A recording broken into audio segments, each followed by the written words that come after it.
Oh, hello there, Ranger Bonnie.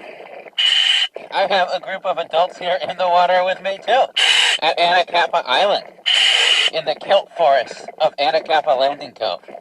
How is your day going so far over at the visitor center?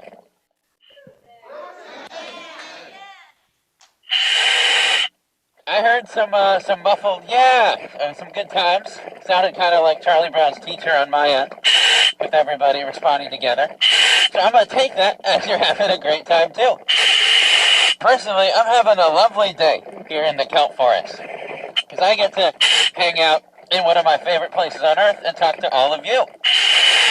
Because through this program called Channel Islands Live, we can stay connected to each other, even while I'm underwater here in the Channel Islands National Park and Channel Islands National Marine Sanctuary. This program allows us to talk to you, even though I'm 20 feet underwater and 12 to 20 miles away from you, depending on where you're calling in from. We're still connected through this program, and we're able to explore the kelp together, which is pretty cool. And we're only able to do that because of some awesome volunteers that we have on the program. Behind the camera right now is volunteer Kaji, one of our divers. Bonnie, I wonder if we could test this connection. If we could all together say thank you, Kaji, for volunteering his time to help this program run. Awesome. On the count of three. 1, 2, 3.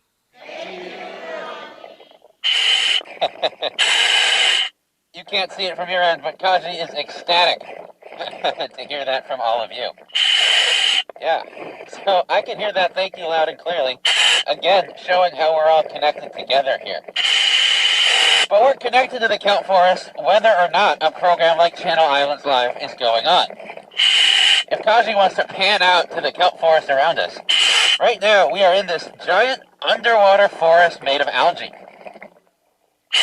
which is a little different than some of the forests you might be used to in national parks, like Yellowstone or Yosemite. So I wonder if our audience, when you think of a forest on the mainland, if you want to share into the microphone, what's the first word that comes to mind when you picture a forest? And the answer is? Trees. Trees, for sure. On many forests on land, trees are the foundation of the ecosystem. They provide habitat for squirrels, birds, many other species to live in, and they also provide food for hundreds of animals who call the forest on land home. What about one other thing that we think of when we hear the word forest? Another thing when we hear the word forest. The answer is? Stand by. Birds. Birds, yeah.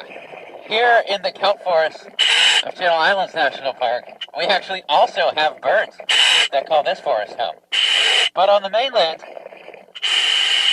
if you go walking in a forest, there's birds, there's many other species that rely on those trees and on the forest around them.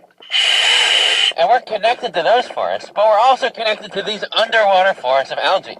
Because right here, all around me, I'm surrounded by kelp, which is a type of giant algae that's kind of similar to how trees impact ecosystems on land. Giant kelp is the foundation of many ecosystems in the park. It provides a home, it provides structure and habitat for over 1,000 different species of life. Everything from some of the largest animals on the planet, like whales, to some of the smallest animals that you might find here, or tiny single-celled algae. But kelp isn't just connected to the many animals that we're going to talk about today on the program, it's also connected to all of us. Kelp and other marine algae, many of its tiny single-celled friends, produce over half of the oxygen in the Earth's atmosphere and in our oceans. Every breath that we take, we are connected to the kelp forest around us. And Bonnie, I wonder if you can help lead us in showing our appreciation for all of that oxygen is created by having us all take a deep breath and together saying, thanks for the help, kelp. On the count of 3, 1, 2, 3. I'm hearing you loud and clear. I'm breathing air too, even though I'm underwater right now. So we are all together celebrating our connection to the kelp forest of our park by taking that breath. And as I was mentioning earlier, kelp is connected to many other species that call the forest it creates home, including a few more that we're going to meet today and learn about their connection to this ecosystem around us. Thanks to another volunteer on our program. This is volunteer Matt, passing over a beautiful example of some of the species that call our kelp forest home. In my hands here, I have two really closely related species to each other that might look almost alien to some of us if we've never encountered them before. I've got a purple urchin in my left hand and a red urchin in my right hand. Urchins are really well-armored echinoderms, or a group of animals that's Latin name means spiky skin. They've got these little mouth parts on the bottom that they use to feed on kelp and other algae. They're connected to the kelp forest because it's the home they live in, and it's also the food that they eat. They hang out during the day in a healthy kelp forest, in cracks and crevices, hiding from predators. And then they venture out to nibble on little bits of kelp that drift by. And the purple urchin here to my left, very similar. If anyone in our audience has had uni before, maybe you'll get it at a sushi restaurant. That's coming from sea urchins, usually the red urchins that you see here on my right. And they're really closely connected to all of us and to the kelp forest, because in a healthy kelp forest, they help eat all of that extra kelp, the drift kelp, that floats away once it detaches from the rest of the algae. And we need other animals in the kelp forest too, to help make sure our ecosystem is in balance and that these urchins don't eat too much of the giant kelp around them. So I'm going to trade off with volunteer Matt here and meet another animal in the kelp forest. In the meantime, and we'll keep those urchins safe and protected with Matt. In the meantime, I wonder, does any member of our audience have any questions about the urchins? Or have you had a really good experience eating uni at a restaurant? Any questions about the sea urchins? Yeah, and the question is? Who are their predators other than humans? Well, what an incredible transition that was. Who was asking that question, Bonnie? The question was, what are the sea urchins' predators? Indeed, yeah, but I'm curious, what was the name of the person who asked that question? What is your name? Steph. Steph? Stephanie. Hi, Stephanie. It's nice to meet you from underwater. There's a number of predators in a healthy kelp forest ecosystem that can eat urchins and keep their populations in check. One of them is right here, as I myself am quite connected to kelp, literally, through a little bit of entanglement. This is the molt, or the empty shell, of a California spiny lobster. So there's no actual animal inside of here. You can see underneath that it's hollow.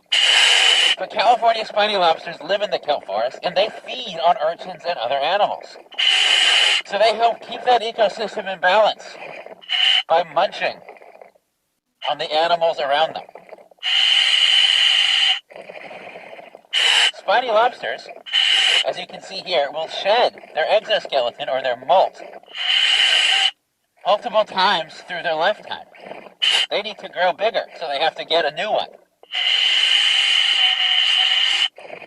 And it's important that California spiny lobsters and other species are able to grow bigger and more abundant, because larger lobsters and other predators like sheephead are better at eating urchins and other grazers. So to keep urchins from eating too much kelp, we need places like Channel Islands National Park to help protect species like the spiny lobster, in areas like marine reserves, where we are today in Anacapa Landing Cove.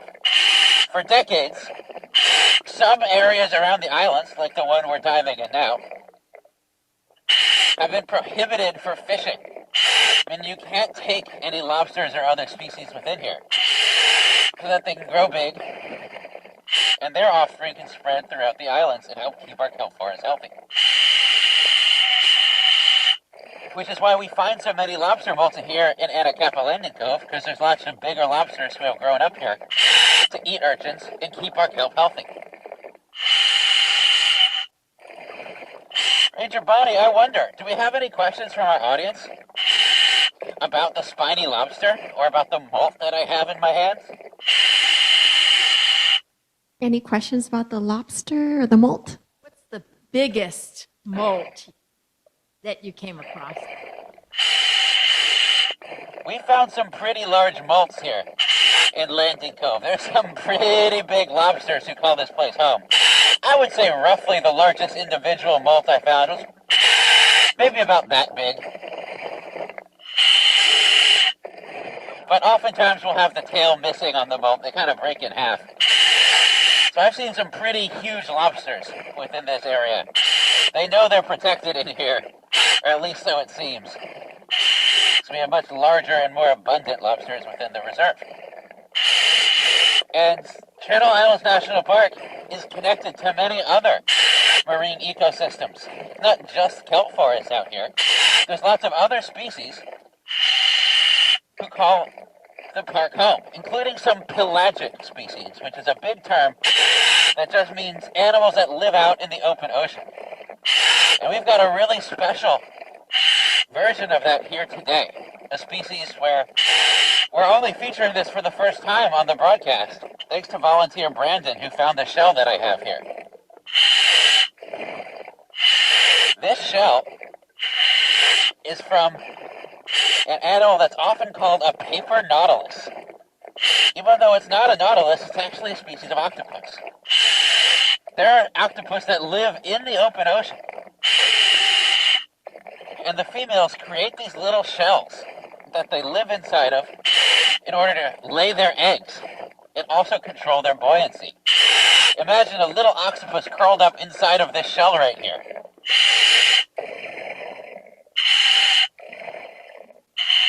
They can float out in the ocean, feeding on salps and mussels, crustaceans, laying their eggs inside of the shell. Kaji, if you want to cut to the scene of the kelp forest around us, kind of observe the areas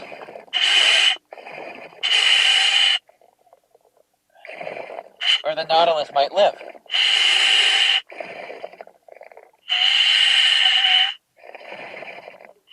Awesome.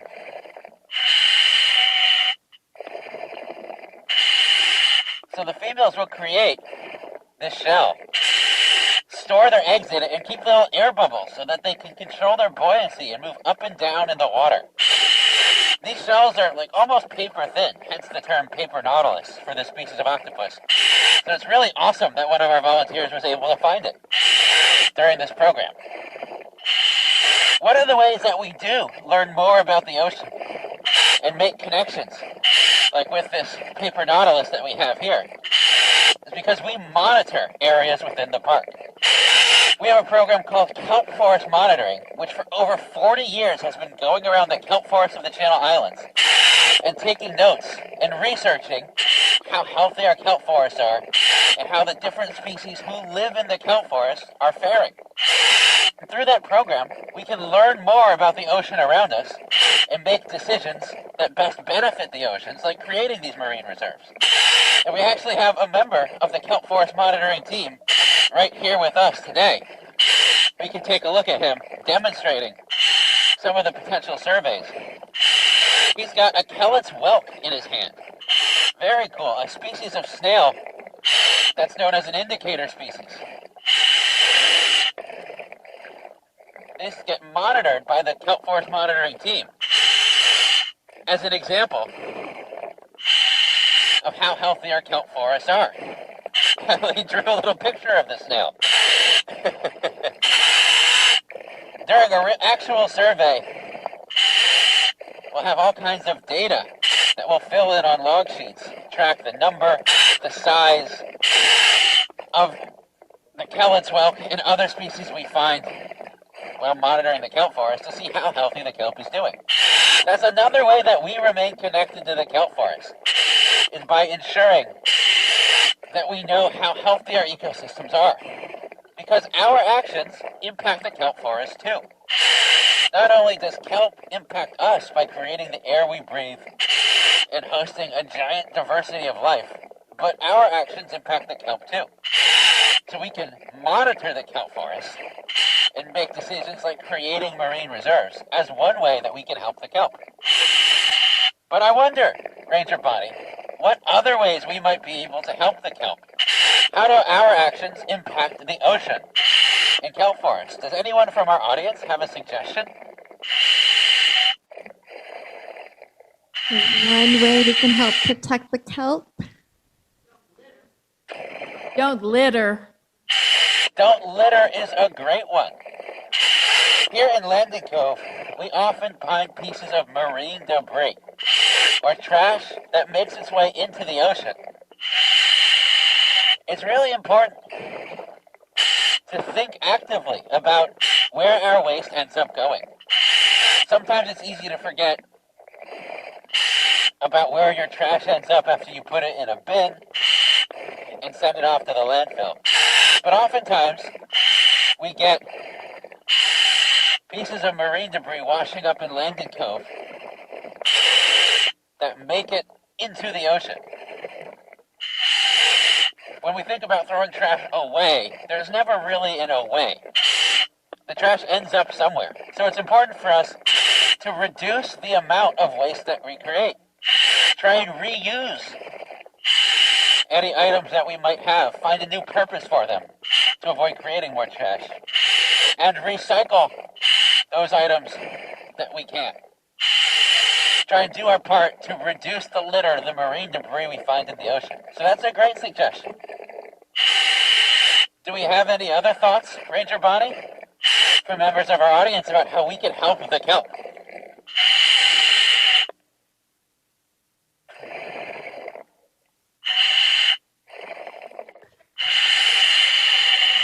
We have a question instead. They check for bacteria.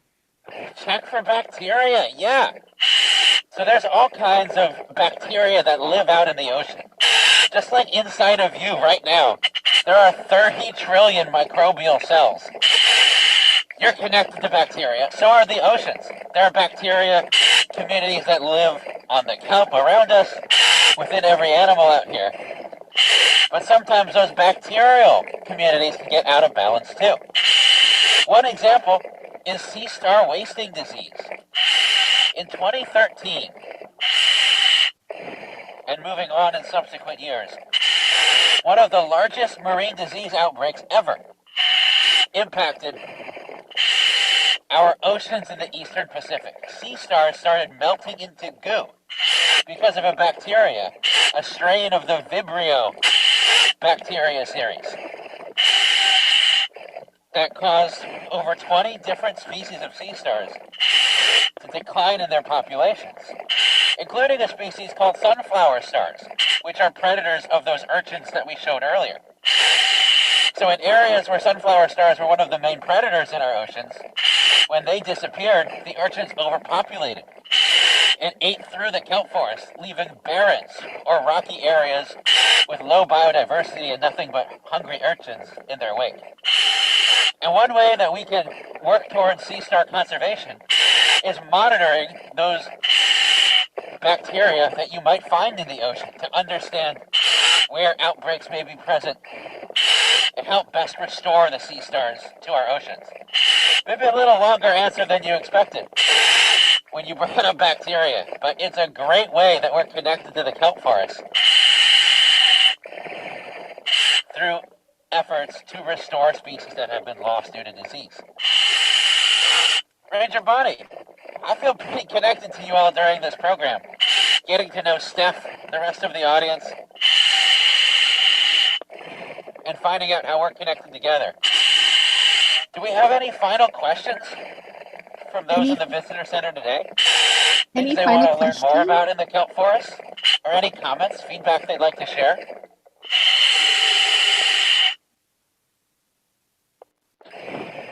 Nothing else to ask, Ruvain. We're super appreciative and give a big thank you. Awesome. It was lovely chatting to you all. I wish you best fishes and have a great rest of your day. On the count of three, we'll say thank you. 1, 2, 3.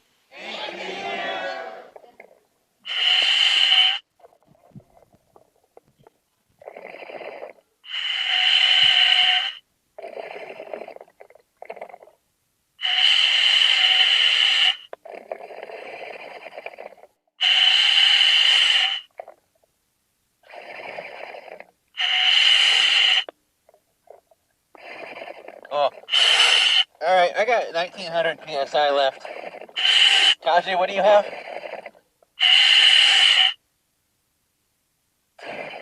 Your hands are behind the lights. I can't see them. Hey folks, from the top side here, we've got a sea lion swimming around in the kelp a little above you to your southeast. He may come give you a buzz. Cool.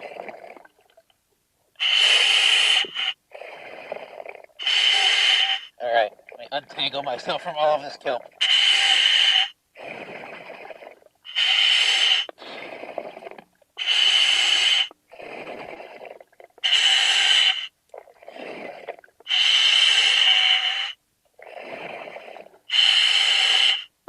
So, do we have anybody that we would want to do a little pre-record on? Just looking around, see if there's anybody cool hanging out here. There's some green abalone. Got a Kellett's whelk.